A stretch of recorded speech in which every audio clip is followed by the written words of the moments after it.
Halo everyone, kembali lagi di podcast Ngalor Ngidul di episode 3 kali ini bersama saya Torik dan saya juga ditemani oleh rekan saya. Saya Ridwan. Kami berdua akan membahas sebuah topik yang tentunya tidak jauh-jauh dari kota kelahiran saya, yaitu kota Bandung. Kalau ngomongin Bandung, gak jauh-jauh pasti dari ikon kota Bandung itu tersendiri ya. Persib Bandung. Ya, betul sekali. Karena mungkin menurut orang Sunda ya, kalau Persib itu sudah lebih daripada tim sepak bola, tuh. Yeah. Lebih ke udah kayak budaya nggak sih kalau di Bandung ini? Malah sampai ada peribahasa Persiba bahasa hati. Nah kalau dari Bung Ridwan, saya manggil Bung nggak apa-apa ya? Gak apa-apa santai. Gimana sih ngelihat kondisi Persib saat ini, apalagi musim kemarin kan baru memenangkan gelar Liga Indonesia untuk 3 kali. Kalau dari sisi klub sih berkembang sangat baik ya. Terlebih sampai sekarang di pekan ke-12 Liga Indonesia belum terkalahkan. Cuman kalau dari sisi supporter melihat beberapa pekan ke belakang kayak sepi gitu. Iya, soalnya kan baru-baru ini ada konflik antara supporter sama steward. Jadi bikin stadion makin sepi lah. Terlebih lagi sebelum-sebelumnya juga sama manajemen sendiri kan. Harusnya bisa saling rangkul, tapi ini malah ya begitulah. Iya. Tapi pernah nggak sih nonton langsung ke stadion? Pernah waktu itu nonton di stadion tuh tahun 2019 waktu Piala Presiden lawan Persebaya. Masih ingat itu? Yang zamannya ini ya, coachnya Radovic. Ya. Di situ kan Persib menang 3-1 kalau nggak salah. Ya. Terus itu pertama kali nonton atau sebelumnya udah pernah? Ya, kebetulan pertama kali nonton. Terus waktu pertama kali nonton apa sih yang dirasain? Dari atmosfer juga udah jelas kelihatan berbeda ya. Ya. Kalau sekedar nobar kan kurang terasa vibe-nya. Nonton Persibnya tuh kurang karena cuma di rumah. Mau teriak-teriak juga terbatas. Dan kalau di stadion kan kita jadi ketemu banyak orang, nambah-nambah juga kenalan. Iya. Kalau ngebahas tadi nih soal mungkin konflik di dalam internal, gimana sih komentarnya? Sebenarnya sangat disayangkan ya dari kejadian yang steward sama supporter itu, karena steward yang ngelakuin pelecehan ke oknum lah oknum ya. Steward ngelakuin pelecehan ke khususnya supporter wanita. Cuman salahnya supporter juga memukul rata semua stewardnya, stadion. nggak cari pelakunya gitu. Terlebih lagi ada selainnya sama steward, ada yang sama manajemen juga lah yang dibawa ke locker room kayak gitu-gitulah. Cuma itu mah kayaknya nggak usah lah karena kebetulan masalahnya udah beres lah. Iya. Terus kalau menanggapi ini nih, kenapa sih stadion sekarang itu sepi-sepi gitu? Maksudnya ya, mungkin ketika Persib main. Karena tiket juga mahal kan. Tiket mahal. Katanya dinaikin sama manajemen gitu. Soalnya saya juga pernah pengalaman teman kebetulan mau beli tiket. Ini cerita waktu lawan Madura apa Bali gitu. Mau beli tiket. Cuman kan ya tahu sendirilah di aplikasi sering error. Terus nyari-nyari di Facebook atau sosmed lainnya susah. Iya. Dia sengaja datang dulu ke stadion mau beli ke calo. Harganya tuh nggak masuk akal. Kayak aslinya tuh 150 kan kurang lebih segitu. Ini jadi 500 700. Nah, itu gimana? Kurang efektif dengan adanya aplikasi ini teh. Malah gimana ya? Jadi masih sama-sama aja.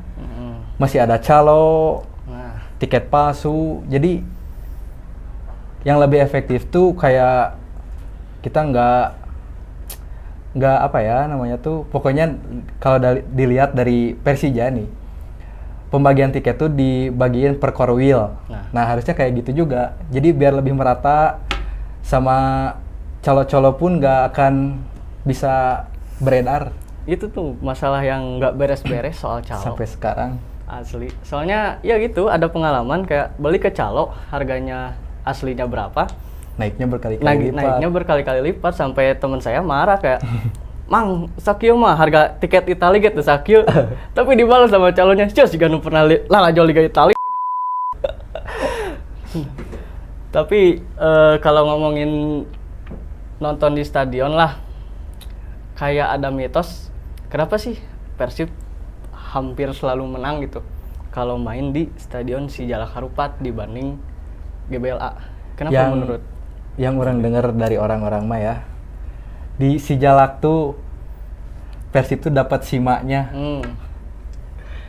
Cuman kalau di GBLA berkurang. Entah kenapa, cuman emang dilihat dari permainan Persib lebih menggigit gitu Kalau main di Sijalak. Soalnya emang kalau sepak bola itu kayak ada zing-zing yang sebenarnya nggak masuk akal gitu. Iya. Tapi ketika misalkan main di stadion ini selalu menang, atau main pakai jersey home atau away selalu adalah gitu kayak gitu-gitunya.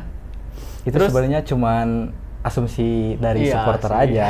Kayak di cocologi Iya, lah. selebihnya ya tetap ke permainan dari Persibnya, keadaan pemainnya. Yang penting kan Persib kalaupun main dimanapun, selama si strateginya bisa berjalan dengan baik gitu kan, nggak perlulah main harus di sini pakai baju ini. Iya. Kayak tahun kemarin kan Persib lebih sering menang ketika away, Iya. sampai jadi juara gitu kan. Nah kalau ngomongin juaranya, euforia juara yang sangat-sangat luar biasa lah. Gimana? Waktu kemarin juara tuh kan sempat ikut konvoy juga ya. Yang dari Pasteur. Ya. Jadi kita tuh meskipun nggak kenal, di saat Persib juara mah Tiba-tiba kenal. Persib juara.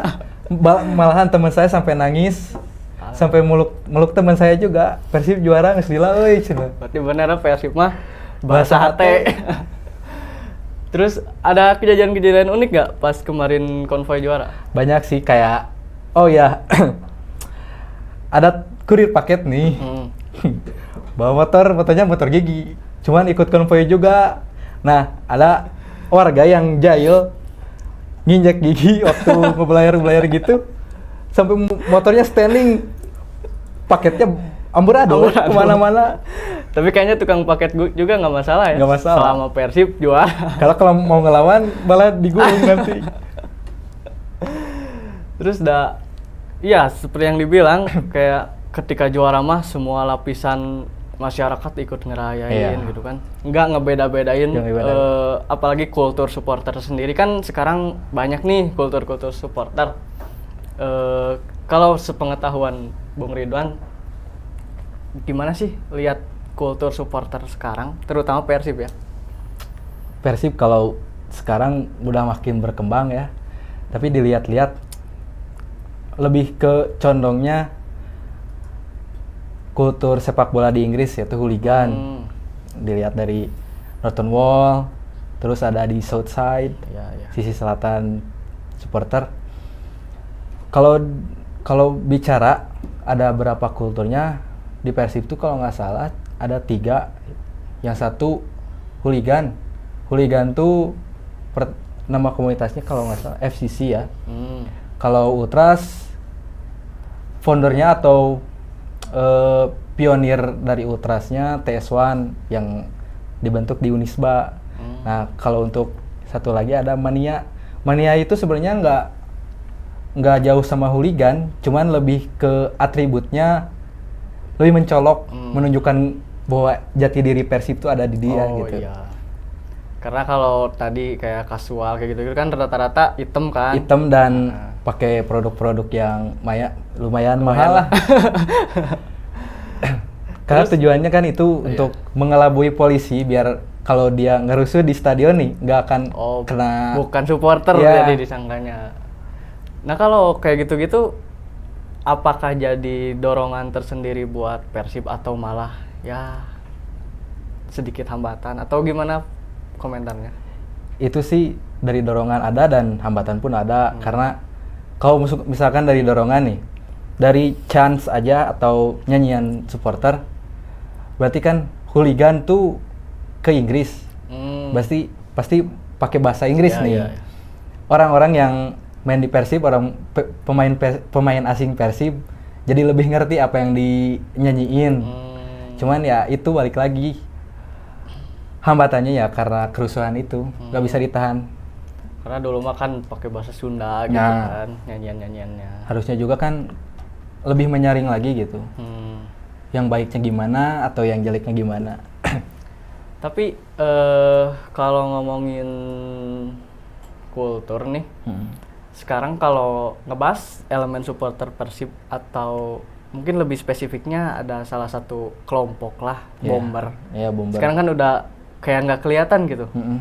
Kenapa sih kira-kira gitu? Apa karena tergeser kultur-kultur baru ini apa gimana? Kalau selebihnya kurang tahu sih ya, cuman beberapa hari kemarin dapat info kalau Bomber mau balik lagi nih. Ya. Cuman katanya emang tergeser oleh kultur-kultur yang supporter tuh udah mulai condong ke sepak bola barat-baratan Inggris lah, ya. Jadi Bomber lebih undur diri atau mengasingkan diri. Ngelehan lah.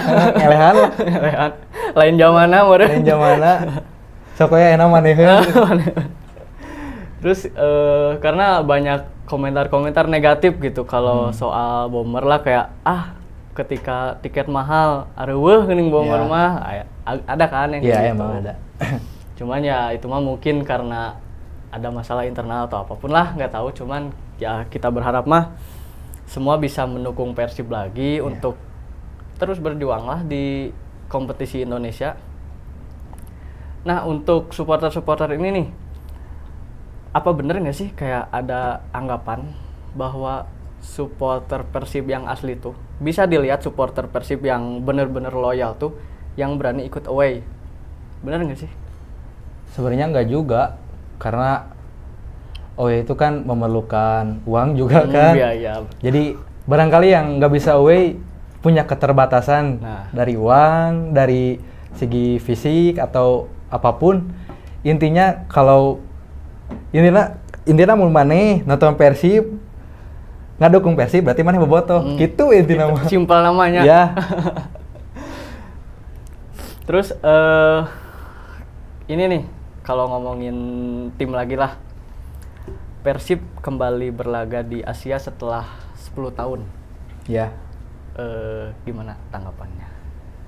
Cukup seneng sih, karena setelah sejauh ini penantian 10 tahun Persib bisa berlaga lagi di Asia gitu. Walaupun tidak lolos.